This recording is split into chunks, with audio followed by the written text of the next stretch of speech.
हरे कृष्णा। तो आप सभी भक्तों का स्वागत है। पिछली बार हम लोग चर्चा कर रहे थे उपदेशामृत के पहले श्लोक पर। पिछली बार क्लास में कौन कौन नहीं था? ठीक है, तो काफ़ी लोग हैं जो आज पहली बार आए हैं। तो अभी सब लोग थोड़ा इसको फिर शुरू करते हैं, जिससे कि आप सब लोगों को ये महत्वपूर्ण श्लोक समझ सकें, क्योंकि ये उपदेशामृत रूप गोस्वामी द्वारा दिया हुआ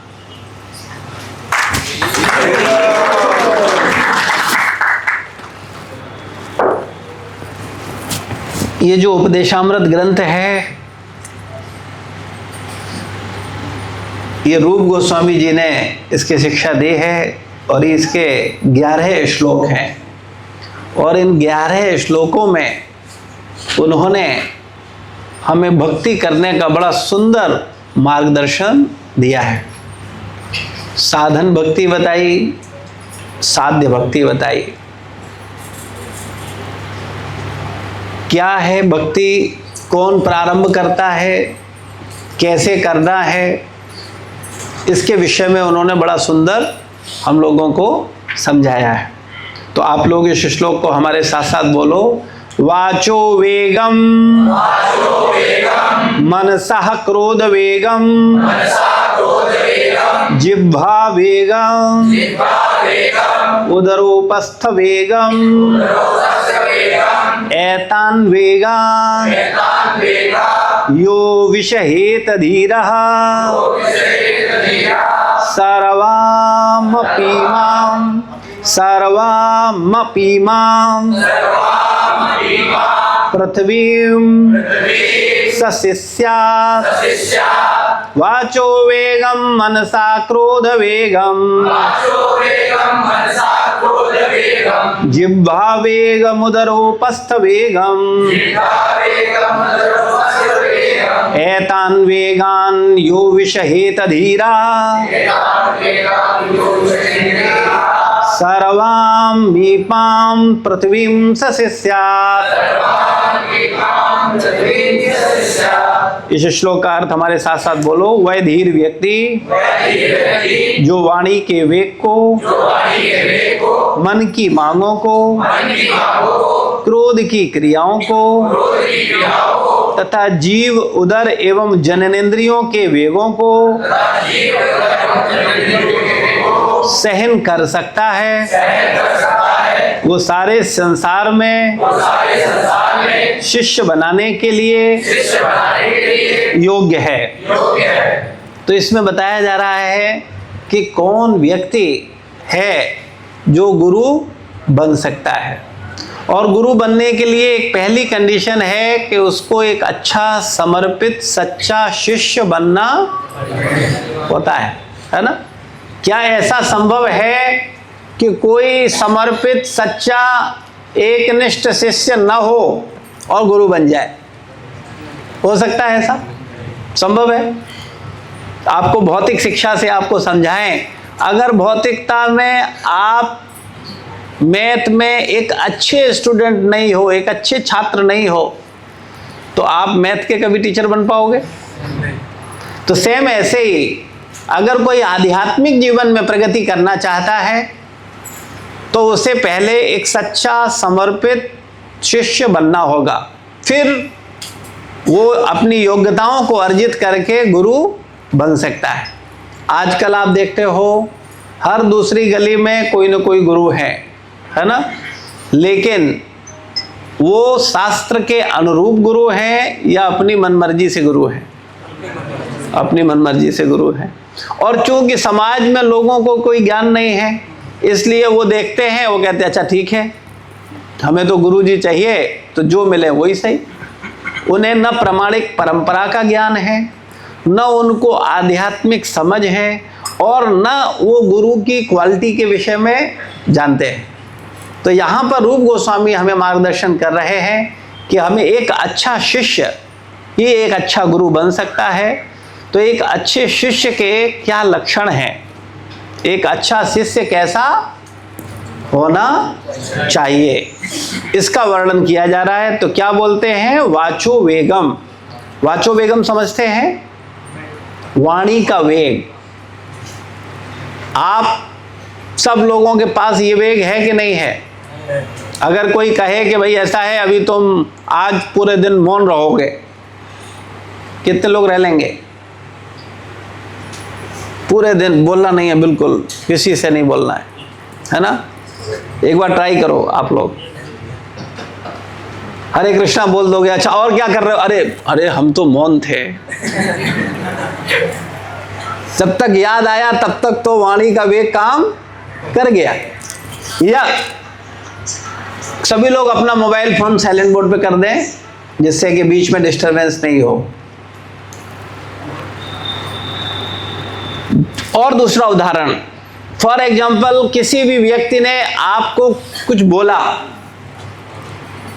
गुस्से में, तो आप क्या करते हो? उसी स्पीड के साथ तुरंत जवाब देते हैं, यानी उसको सहते नहीं हैं, है ना? या विचार नहीं करते, अरे छोड़ो रहने दो, कोई बात नहीं, बेवकूफ है, पागल है, इसमें उतनी समझ नहीं है, क्यों इसके मुंह लगना। लेकिन नहीं, उसका वेग आया तो उसी वेग से इधर भी जाता है। यानी इससे पता चलता है मेरी वाणी का वेग मेरे कंट्रोल में नहीं है। तो यहां बोला गया, पहला क्या शर्त बताई गई कि हमारी वाणी का जो वेग है वो मेरे नियंत्रण में होना चाहिए।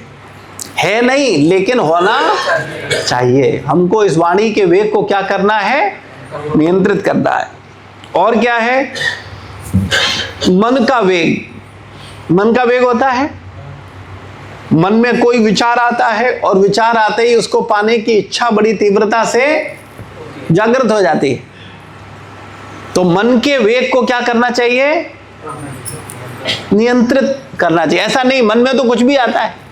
आपने कभी सोचा है अगर मन की मानो तो रोज पिटोगे कि नहीं पिटोगे? भाई आपके मन में जो जो आता है वो आप करने लगो तो क्या होगा?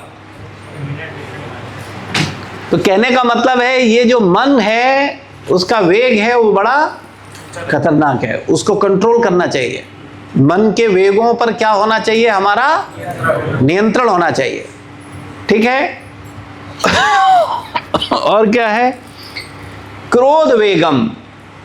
क्रोध का वेग आता है, हमारे नियंत्रण होता है। आ गया क्रोध, गुस्से में आए और अपना मोबाइल लिया और पटक दिया। अभी बाद में मुंह लटकाए घूम रहे हैं, अरे भाई नुकसान हो गया, 20,000 रुपए बर्बाद हो गए, है ना? लेकिन गुस्सा आया, उस समय वेग सहन नहीं हुआ। कोई बहुत क्लोज मित्र है, बहुत बचपन का मित्र है, उसने कुछ कहा और हमें क्रोध आ गया और हमने भी उसको 50 बात सुना दिया। अभी उससे हमारा संबंध टूट गया। अभी बाद में हम दुखी होते हैं, नहीं मुझे नहीं बोलना चाहिए था, मुझे नहीं गुस्सा करना चाहिए था। कई बार हमसे जो वरिष्ठ जन होते हैं, माता पिता, ताऊ ताई, चाचा, बड़े भाई, उन्होंने कुछ हमें डांटा, कुछ बोल दिया, लेकिन हमारा अपने क्रोध पर नियंत्रण नहीं है, तो हम क्या करते हैं? उल्टा जवाब दे देते हैं और अपराध करते हैं। फिर बाद में हमें अपराध बोध होता है कि मुझे ऐसा माता पिता से, ताऊ ताई से, चाचा चाची से नहीं बोलना चाहिए था, लेकिन जब क्रोध आ गया तो बोल दिया। तो ये क्रोध आपके नियंत्रण में होना चाहिए कि नहीं होना चाहिए? लेकिन अभी है क्या? नहीं है। तो ये बीमारी है कि नहीं है? ये वाणी का वेग आपके नियंत्रण में होना चाहिए कि नहीं होना चाहिए? कितने लोगों का है? हाथ खड़ा करो। अच्छा, एक का है।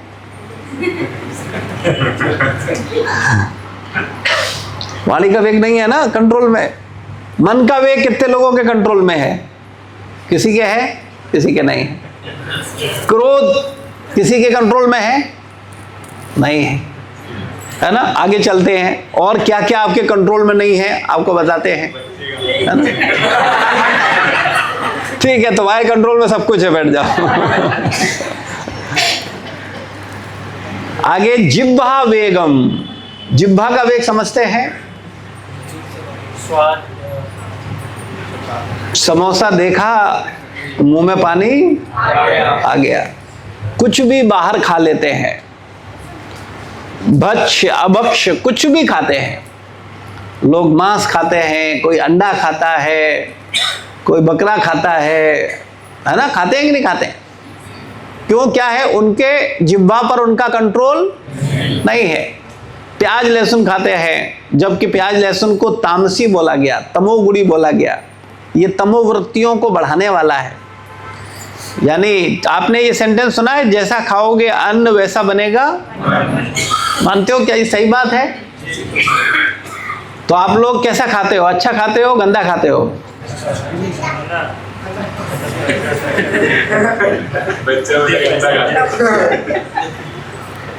चलो फिर से पूछते हैं, अच्छा खाते हो कि गंदा खाते हो? चलो कितने लोग अच्छा खाते हैं, हाथ खड़ा करो।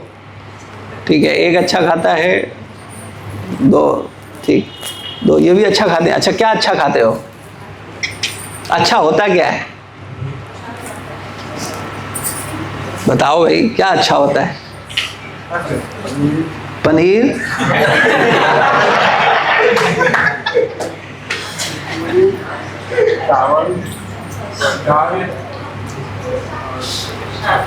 ठीक है, लेकिन अगर इसको भोग नहीं लगाया जाता तो ये भी गंदा होता है।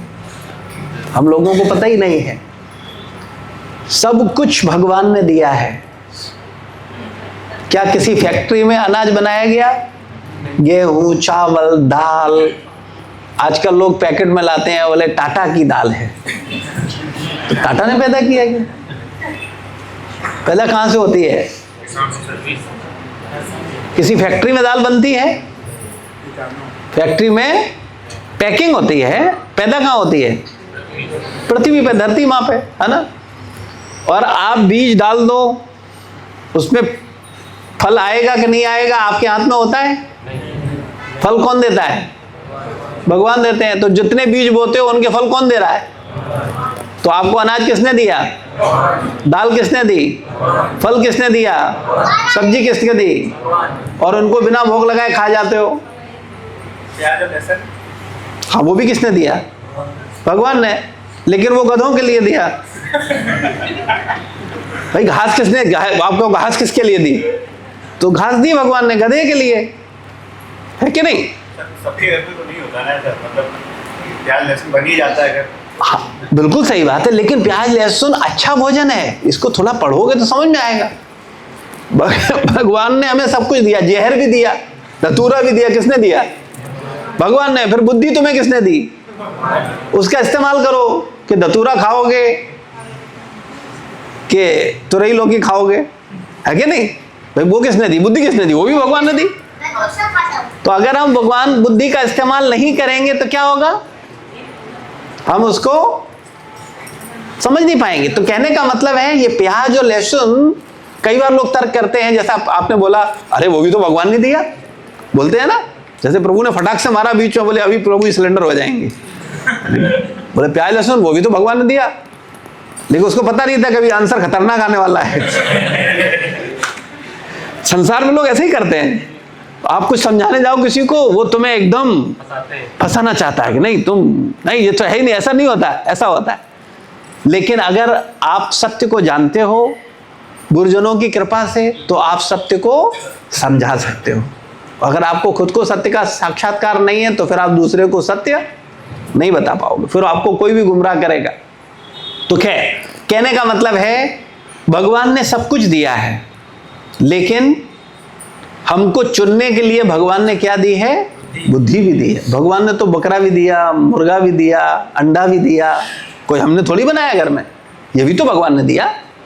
लेकिन इसका मतलब ये थोड़ी है कि हम उसे खा जाएं। तो कहने का तात्पर्य है, ये है जिह्वा का वेग। ये जिह्वा का वेग जो है वो हमारे कंट्रोल में नहीं है। बहुत सारे, जैसे अभी बताया जाए, भाई देखो प्याज लहसुन अच्छा नहीं है और इसको हम लोगों को नहीं खाना चाहिए। क्यों अच्छा नहीं है? क्योंकि ये तामसी है ना। हमारी तामसिक वृत्ति को, तमोगुण को बढ़ाने वाला है। तो आज सुनकर के कितने लोग मान जाएंगे कि कल से वो प्याज लहसुन नहीं खाएंगे? कोई मानेगा? ईमानदारी से हाथ खड़ा करो जरा। कुछ तो कह रहे हैं कि हम मान जाएंगे, और कुछ का जिह्वा वेग जान रहे हैं कि मुझसे कंट्रोल नहीं होगा। शादी में जाएंगे, पार्टी में जाएंगे, सब जगह तो पनीर बना हुआ है और उसमें प्याज पड़ा हुआ है, और हम देख रहे हैं और हम खाएं नहीं, तो ये तो मुश्किल है, ये तो संभव नहीं है, ये मुझसे नहीं होगा। नहीं, अगर छोड़ना चाहे तो छोड़ सकते हैं, लेकिन घर वाले कुछ ना कुछ बना ही देते हैं सुबह सुबह। तो घर वाले बनाते हैं, खिलाते थोड़े ही हैं, खाना तो आपको है, आपको भाई हम नहीं खाएंगे। आपको एक सच घटना बताएं, एक पंजाबी परिवार था, दिल्ली की घटना है। उस समय मंदिर जाते थे तो वो मंदिर वक्त आता था, उसके घर में, पंजाबी फैमिली में तो नॉनवेज भी चलता है, सब खाते हैं सब लोग, तो उसके घर में सब लोग मांस भक्षण करते थे। लेकिन वो जब डिवोटी बना, उसने चीज़ों को समझा, सुना कि अरे ये तो पाप है, ये हम गलत कर रहे हैं, ये उचित नहीं है, और उसने शास्त्रों को पढ़ा, समझा। जब उसको क्लियरिटी आई तो उसने कहा कि नहीं, आज के बाद हम ये मांस, मछली, अंडा, प्याज और लहसुन हम नहीं खाएंगे। तो जब उसने ऐसा संकल्प ले लिया, अभी उसके घर में तो जैसा आपने बताया कि सुबह सुबह ऑमलेट तैयार, अभी बेचारा क्या करे, सब लोग तो नाश्ता कर रहे हैं, लेकिन वो क्या करता था, दही और ब्रेड ले लेता था, या रोटी बनी तो दही और रोटी ले लिया, अपना भगवान को ऑफर किया और खा लिया। 6 महीने तक घर वालों से कोई झगड़ा नहीं, कोई विरोध नहीं, न माता से न पिता से, चुपचाप क्या करता था, दही से अपना रोटी खा लिया और अपना आराम से भजन कर रहा है। अभी उसके घर में मांस, मछली, प्याज, लहसुन सब बंद हो गया, सब भक्त बन गए। और इसके विपरीत हम लोग क्या करते हैं, माता पिता हो गया, तुम मांस खाते हो, तुम क्या, तुम्हारा बुद्धि खराब हो गया है, मैं कितना पवित्र जीवात्मा, अभी मैं भक्त हो गया हूँ, मंदिर जाता हूँ, मुझे सब पता चल गया ये गलत है। तुम लोगों ने कुछ तो, न तो मंदिर गए कभी, न तुमने गीता पढ़ी, न तुमने भक्तों का संग किया, तुम ऐसे हो, तुम मेरे माँ बाप बनने योग्य तो हो ही नहीं, है ना। उल्टा क्या करेंगे, अपने माँ बाप को नीचा दिखाएंगे जाके। तो ऐसे जो धूर्त पुत्र होते हैं वो नालायक होते हैं, वो कहीं उनका भला नहीं होगा, ना यहाँ होगा ना वहाँ होगा। और ऐसे लोग जो माँ बाप के नहीं होते हैं, वो आपको क्या लगता है गुरु के हो जाएंगे? वो गुरु के भी नहीं होते हैं, क्योंकि वो इधर आएंगे, वो यहाँ पे भी कभी देखेंगे, दोस्त देखेंगे, निंदा करेंगे इसकी उससे, उसकी इससे, और पंचायत करके बस खत्म, वो पंचायत में ही रहेंगे। वो बेचारे पैदा ही हुए हैं कंफ्यूज होने के लिए और भटकने के लिए। कुछ लोग ऐसे होते हैं, और सबसे दुख तब लगता है जब वो बेचारे वैसे ही बने रहना चाहते हैं, अपने ऊपर ईमानदारी से काम नहीं करते। तो खैर, तो मैं आपको बता रहा था, ये वाणी, जिह्वा वेग, ये जिह्वा का जो वेग है कंट्रोल नहीं होता। आप थोड़ा विचार करो, गरम गरम समोसे बने हैं, ठीक, और आ चुके हैं, बढ़िया सी चटनी है इमली की, और टमाटर पड़ी हुई, हरी धनिया पड़ी हुई, खट्टी चटनी भी है, थोड़ा इमली पड़ी हुई, मीठी चटनी भी है, गरम गरम समोसे हैं और आपके सामने रखे हुए हैं, और आपने सुबह से कुछ खाया नहीं है, और बोला जा रहा है कि अभी ऐसा है, थोड़ा भूख लग जाने दो, 15 मिनट बाद हम लोग खाएंगे, ठीक है। तो बहुत लोगों से कंट्रोल नहीं होता। अरे 15 मिनट सब ठंडे हो जाएंगे, पूरा सब बेकार हो जाएगा। अरे ठीक है, भगवान को उधर खाने दो, अपन इधर खाते हैं, ठीक है। ये से क्या बोलेंगे, जिह्वा वेगम, ये जिह्वा का जो वेग है वो कंट्रोल नहीं हो रहा है। जैसे मान लो आपने कहा कि भाई हमने संकल्प ले लिया, जैसे अभी बोला कि आज पता चल गया, बोले हम प्याज लहसुन नहीं खाएंगे, ठीक है, उसने सोच लिया कि नहीं खाएंगे, अभी आज ही शाम को अभी संकल्प लिया, और आज शाम को ही बारात गया शादी में,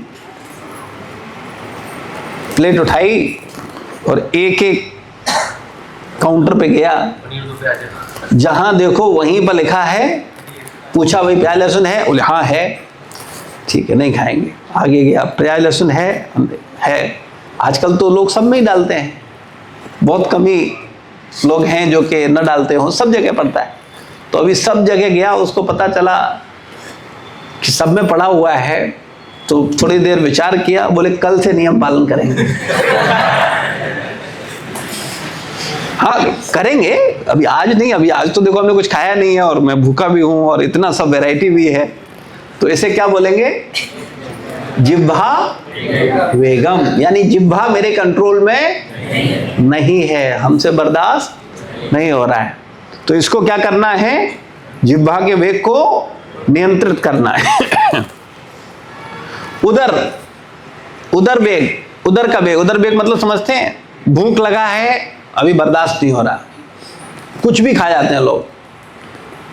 अगर उनसे कहा जाए कि भाई देखो व्रत रखो एकादशी का, एकादशी के दिन हम लोग कुछ नहीं खाते हैं, बिना जल पिए रहते हैं, तो बहुत से लोग क्या कहेंगे? नहीं भाई हम लोग ऐसा व्रत नहीं रख सकते, ठीक है ना।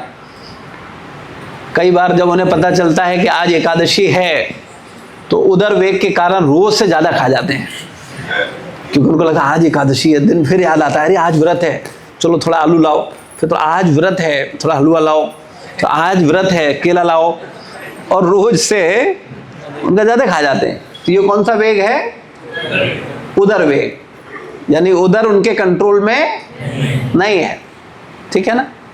और जो भक्त उदर कंट्रोल करना जानते हैं वो लोग 9 दिन तक व्रत रहते हैं। आप जानते हो लोग 5 दिन तक भीषम पंचक रहते हैं।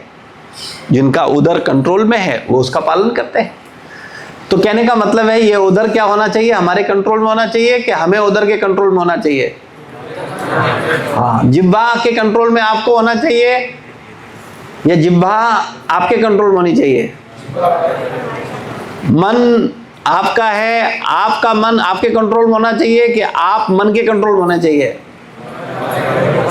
हाँ, लेकिन अभी क्या है? सब कुछ उल्टा सीधा है। आगे चलते हैं। उधर उपस्थ वेगम, उपस्थ मतलब होता है जननेंद्रियां, है ना। अनैतिक संबंध, अवैध संबंध लोग करते हैं संसार में। ये क्या है? उनका अपने ऊपर कोई नियंत्रण नहीं है। अनियंत्रित मन होने के कारण, अनियंत्रित जननेंद्रियां होने के कारण वो क्या करते हैं? गलत कार्य करते हैं, अवैध स्त्री पुरुष संग करते हैं। तो क्या होना चाहिए? जननेंद्रिय किसकी है? आपकी है। तो आपके कंट्रोल में होना चाहिए कि आपको जननेंद्रिय के कंट्रोल में होना चाहिए? हाँ, लेकिन हम लोग क्या होते हैं? उसके कंट्रोल में हो जाते हैं और जाने अनजाने में गलती कर बैठते हैं। तो हमें बहुत सावधान रहना चाहिए। तो आगे बोलते हैं ये 6 वेग हैं। कौन कौन से? वाणी का वेग, मन का वेग, क्रोध का वेग और जिह्वा, उदर और जननेंद्रिय। इनके वेगों को जो क्या कर सकता है? सहन कर सकता है, कंट्रोल कर सकता है। वो क्या कर सकता है? वो एक अच्छा शिष्य बन सकता है, और अगर वो अच्छा शिष्य होगा तो वो अच्छा गुरु भी बन सकता है। तो हम लोगों को एक अच्छा शिष्य बनना है तो हमें क्या करना है? इन 6 वेगों को क्या करना है? हमारे नियंत्रण में होना चाहिए। अच्छा, आप मुझे एक चीज बताओ, जिस व्यक्ति के कंट्रोल में ये 6 चीजें नहीं हैं, क्या वो एक अच्छा इंसान है? ईमानदारी से बताओ, कितने लोग मानते हैं वो एक अच्छा इंसान है? कोई नहीं मानता। तो आप सब कैसे इंसान हो? आवाज नहीं आई, बड़े गर्व से बोल रहे हैं। गेट के अंदर बोल रहे हैं, बाहर बोल रहे हैं। कह रहा अंदर बोल रहे हैं, बाहर बोल दो। बोले बुरे इंसान है, डरा। बोले तू बुरा है, मैं क्यों बुरा हूं? पता है ना, हम लोग ऐसे ही तो करते हैं, अपने को अच्छा मानते हैं और दूसरों को बुरा मानते हैं। तो ये बुरे व्यक्ति की पहली पहचान है। आज समझ लो, बुरे आदमी की पहली पहचान क्या है? खुद को अच्छा माने और दूसरों को वो अव्वल दर्जे का क्या है? बुरा इंसान, ठीक है ना। और जो अपने को बुरा माने और सबको अच्छा माने वो क्या है? सबसे अच्छा इंसान है। बात समझ लो, बड़ी सरल परिभाषा है। जो अपने को बुरा मानता है और सबको अच्छा मानता है वो सबसे अच्छा इंसान है, और जो अपने को सबसे अच्छा मानता है और सबको बुरा मानता है वो सबसे बुरा इंसान है। तो हम लोग कैसे हैं? फिर परख के बताओ जरा। अभी पहली कंडीशन अलग थी, अभी दूसरी कंडीशन है। पहली कंडीशन पे आप लोग फेल हुए कि पास हुए? फेल हो गए। दूसरी कंडीशन पे फिर फेल हो गए। तो अल्टीमेट क्या सिद्ध हो रहा है कि हमारे अंदर बहुत कमी है, इनको हमें सुधारने की आवश्यकता है। और इसकी कोई कोचिंग चल रही है? नारायणा, फिटजी या आकाश, कोई चल रहा है ऐसा कि भाई आओ तुमको हम सुधारेंगे, तुम लोग बुरे इंसान हो, तुमको एक अच्छा इंसान बनाएंगे? कोई कोचिंग है मार्केट में अवेलेबल है? बताइए, है? बताओ, क्यों झूठ बोल रहे बैठे तो हो? ये कोचिंग नहीं है। देखो यहां शिक्षा दी जा रही कि नहीं दी जा रही है? आपको राधा रमन बिहारी की कोचिंग है ना? यहां पर आपको शिक्षा दी जाती है कि आप बुरे इंसान हो लेकिन आपको एक अच्छा इंसान बनना है। आजकल लोग संसार में क्या कर रहे हैं? बच्चे पैदा कर रहे हैं और उनको बढ़िया सा पशु बना के फ्री छोड़ दे रहे हैं। फिर वो सब पशु क्या कर रहे हैं? आपस में लड़ रहे हैं। हो रहा है ऐसा कि नहीं हो रहा है? क्यों लड़ रहे हैं? क्योंकि पशु समाज तो लड़ता ही है, मनुष्य नहीं लड़ता है। लेकिन आज का मनुष्य चूंकि पशुवत चेतना रख रहा है, इसलिए वो भी क्या कर रहा है? आपस में लड़ रहा है, झगड़ रहा है, अपने को अच्छा साबित कर रहा है, दूसरे को बुरा मान रहा है। झगड़ा क्यों होता है? बताओ, घर घर में झगड़ा किस बात का है? ईमानदारी बताओ, घर में मम्मी अपने को अच्छा मानती है कि पापा अच्छा मानते हैं? दोनों अच्छा मान रहे हैं। हाँ, वो कह रहे नहीं, वो अपने को अच्छा मानती हैं, वो अपने को अच्छा मानते हैं, और इसी बीच में झगड़ा होता है। पिसते हम हैं। भाई भाई में झगड़ा होता है किस लिए?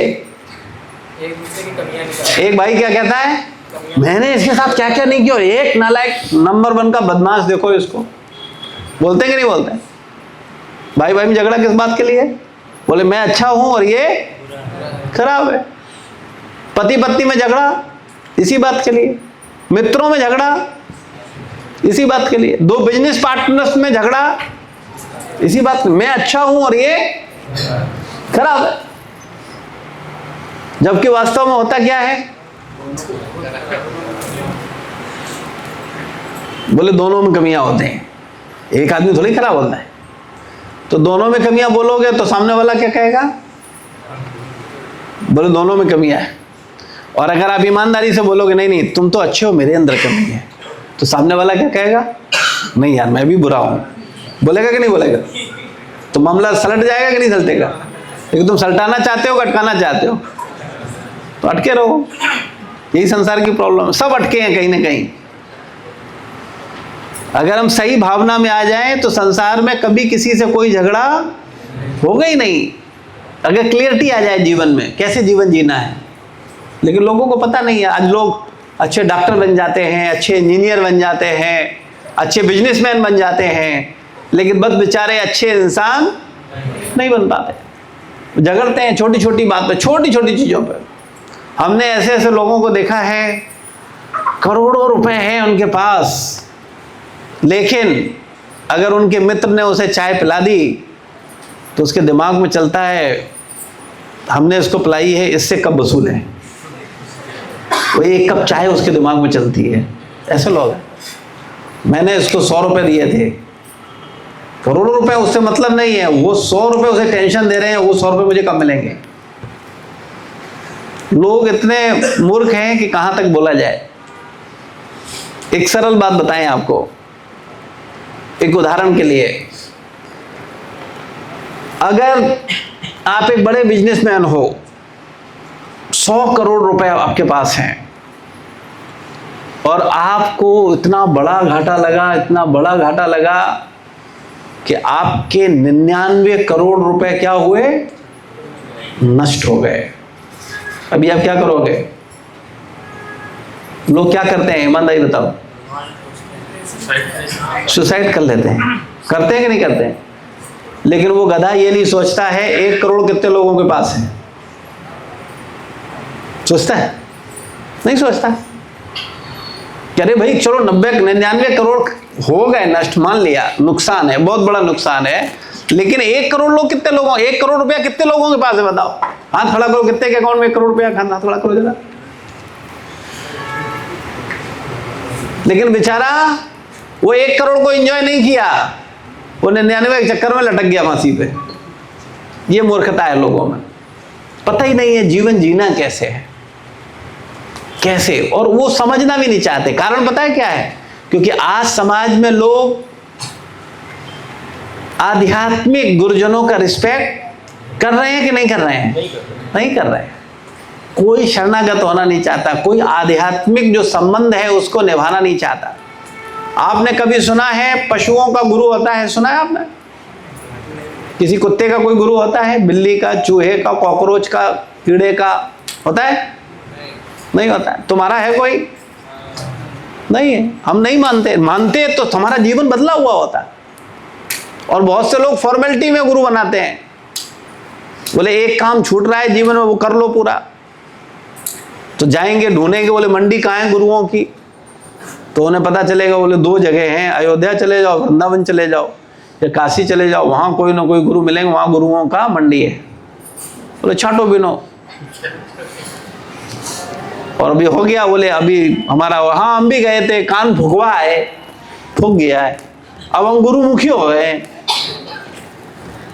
बोले तुम्हारा मुख तो संसार की तरफ, तुम गुरुमुखी कहां से हो गए? गुरुमुखी का मतलब होता है जो गुरु की मुख की तरफ देखे कि मेरे आचरण से, मेरे व्यवहार से प्रसन्न है या अप्रसन्न है, ऐसे व्यक्ति को बोला जाता है गुरुमुखी। ऐसा थोड़ी होता है कि हम अपने मन मर्जी से कुछ भी, आज संसार में सब ऐसे ही चल रहा है। तो इसी कारण सब लोग मूर्ख हैं। तो यहाँ ये शिक्षा दी जा रही है कि अगर ये 6 वेगों को हमारे नियंत्रण में होगा तो हम एक अच्छे शिष्य बन सकते हैं, और अगर अच्छे शिष्य होंगे तो अच्छे गुरु भी बनेंगे, और हम संसार में लोगों को आध्यात्मिक चेतना दे सकते हैं। तो इसके तात्पर्य में प्रभुपाद जी समझाते हैं, ध्यान से सुनिए, फिर हम लोग इस पे चर्चा करेंगे। श्रीमद् भागवतम 6:1-9-10 में परीक्षित महाराज ने श्री सुखदेव गोस्वामी से अनेक बुद्धिमत्ता पूर्ण प्रश्न किए। इनमें से एक प्रश्न था, यदि लोग अपनी इंद्रियों को वश में नहीं कर सकते तो वे प्रायश्चित क्यों करते हैं? उदाहरणार्थ, एक चोर भली भांत जानता है कि वह चोरी करने पर पकड़ा जा सकता है, यही नहीं वह किसी अन्य चोर को पुलिस द्वारा वास्तव में बंदी बनाया हुआ भी देख सकता है, फिर भी वह चोरी करता है। सुनकर तथा देखकर अनुभव प्राप्त किया जाता है। जो कम बुद्धिमान होता है वह देखकर अनुभव प्राप्त करता है, और जो अधिक बुद्धिमान होता है वह सुनकर अनुभव प्राप्त करता है। जब बुद्धिमान व्यक्ति कानून की किताब तथा शास्त्रों से सुनता है कि चोरी करना अच्छा नहीं है और चोर पकड़े जाने पर दंडित होता है, तो वह चोरी से दूर रहता है। कम बुद्धिमान व्यक्ति हो सकता है पहले पकड़ा जाए, दंडित हो ले, तब जाकर वह सीख पाए कि चोरी नहीं करनी चाहिए। किंतु धूर्त मूर्ख व्यक्ति सुनकर, देखकर, अनुभव प्राप्त करने पर भी तथा दंडित होने पर भी चोरी करता रहता है। ऐसा व्यक्ति यदि प्रायश्चित भी करता है और सरकार द्वारा दंडित भी होता है तो वह कारागार से निकलते ही फिर से चोरी करेगा। यदि कारागार को दंड को प्रायश्चित माना जाए तो ऐसे प्रायश्चित से क्या लाभ है? बात समझ में आया? कुछ क्या चर्चा चल रही है? कोई बताना चाहेगा आप में से? यहां पर 4 लोगों का चर्चा है। पहले वो लोग हैं जो सुन करके समझ जाते हैं, दूसरे वो लोग हैं जो देख करके समझते हैं, तीसरे वो लोग हैं जो अनुभव करके समझते हैं, और चौथे वो लोग हैं जो सुनकर, देखकर, अनुभव करके भी नहीं समझते हैं। बात समझ रहे हो? आप लोग किस कैटेगरी में हो?